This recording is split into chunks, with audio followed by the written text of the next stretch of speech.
স্কুলের ছেলেদের জয়েন করে বলছে এরা বিজেপি জয়েন করলো, নাম্বার 1। নাম্বার 2, মমতা ব্যানার্জি মুখে গাড়ি লাগিয়ে দেওয়া, প্রদীপ মুখে গাড়ি লাগিয়ে দেওয়া, ফ্ল্যাগ ছেড়ে দেওয়া, ঝান্ডা ফেলে দেওয়া, নিজের আত্মা ফেলে দিচ্ছে, লোককে দিয়ে পরে দিল্লি বদনাম করছে। আর আমাদের বেশ তো আত্মা ছেড়ে দেওয়া হবে।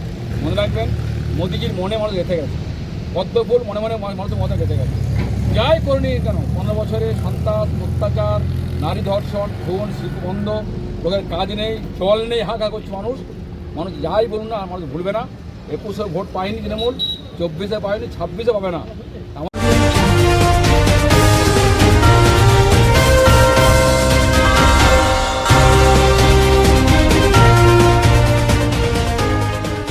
সময়ের সঙ্গে পাল্লা দিয়ে এখন প্রচারের ঝাঁজ বাড়ছে দুর্গাপুর পশ্চিম বিধানসভার বিজেপি প্রার্থী লক্ষণ ঘড়ুইয়ের। সকাল থেকে রাত নিজের দলের কর্মীদের সঙ্গে নিয়ে প্রতিদিনই তিনি পৌঁছে যাচ্ছেন তার নির্বাচনী বিধানসভার অন্তর্গত কোনো না কোনো এলাকায়। আর আজ তিনি দুর্গাপুর নগর নিগমের 38 নম্বর ওয়ার্ডের অন্তর্গত রাতুরিয়া এলাকায় দলের কর্মীদের সঙ্গে নিয়ে নির্বাচনী প্রচারে বার হন।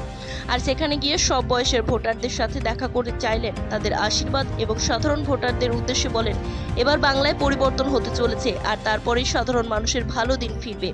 আর এদিনের প্রচারেও সাধারণ ভোটারদের থেকে তিনি পেলেন ব্যাপক সাড়া, পাশাপাশি তৃণমূলের বিরুদ্ধে তুললেন বিভিন্ন অভিযোগ। এটা বুঝতে হবে, ইন্ডাস্ট্রি চলে গেছে দুর্গাপুরে, না কয়লা ওদের, আর এখানে কয়লাগুলো ওগুলো খায়, আর ফানাকে পেয়ে গেলে চাষ করে খায়। আমরা কি খাই? ইন্ডাস্ট্রি মোদি প্রথমত ইন্ডাস্ট্রি করবো, আমরা বুঝবো দেখুন, ঠিক আছে, আমাদের একবার নিয়ে আসুন ধরে, ঠিক আছে।